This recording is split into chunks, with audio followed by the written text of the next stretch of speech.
Hello guys, welcome back again to my channel. Hello guys, meron lang tayong sisilipin ito at susuriin sa application. Kalalabas-labas lang. Ang pangalan naman nito ay BP Global.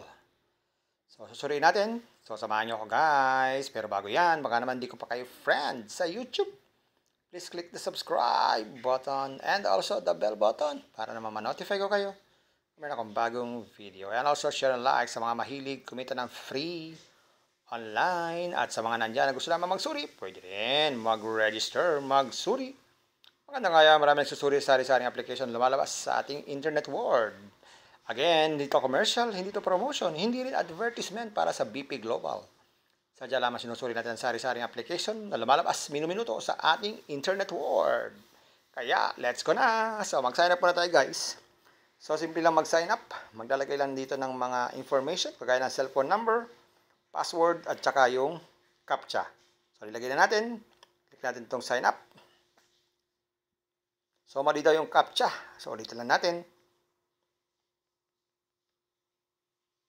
So, dapat talaga binabasa na mabuti ang CAPTCHA para hindi tayo nagkakamali. Yan. So, sign up na tayo. Yan, naka-sign up na tayo. So, meron ditong product. So, makikita nyo dito guys, meron agad tayo ditong libreng 20 pesos. So, wala na ibang libre, yan lang.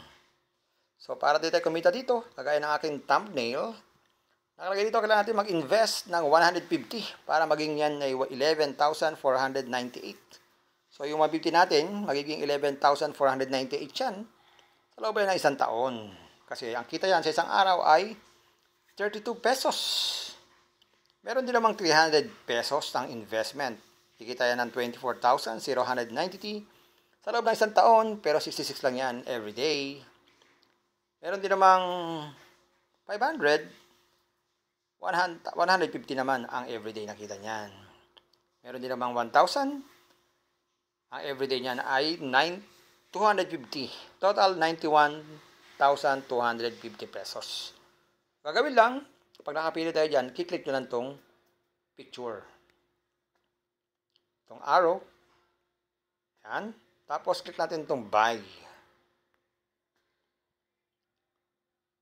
Tapos, magla-sign in tayo sa ating GCash.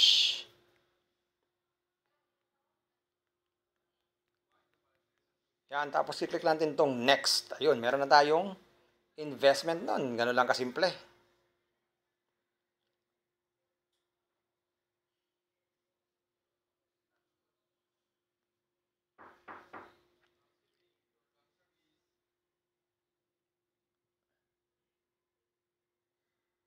Sa withdrawal naman, tignan natin.